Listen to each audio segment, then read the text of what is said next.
7 लक्षणं भागवतामध्ये संतांची सांगितलेली आहेत. त्यातील पहिलं लक्षण सांगितलेलं आहे, जे कृपाळू असतात ते संत असतात. नवल कृपाळुत्वाचे चित्त, जीवीचा जीव जीवी स्युत, दुःख हिरोणी सुख देत, कृपा अद्भुत या नाव. जेणे आपणासी होय दुःख, ते परासी न करी निशेख.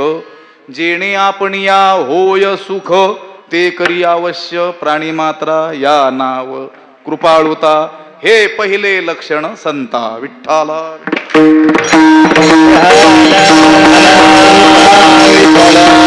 कृपा शब्दाचा अर्थ सांगितलेला आहे नाथ महाराजांनी. कृपा म्हणजे काय? आता कृपा शब्द आपणही वापरतो, बरेच शब्द आपण वापरतो, पण नको त्या अर्थात.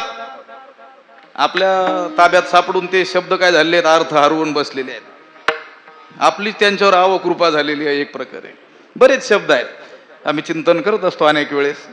शिष्ट शब्द आहे. शिष्ट शब्द कोणत्या अर्थात वापरतो आपण?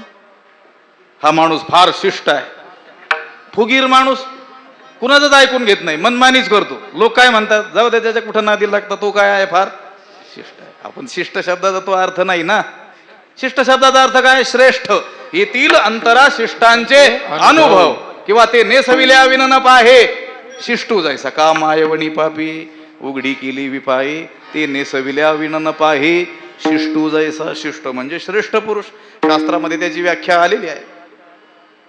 वेद प्रामाण्य अभ्युपगंतृत्वम शिष्टत्वम विठ्ठला विठ्ठला.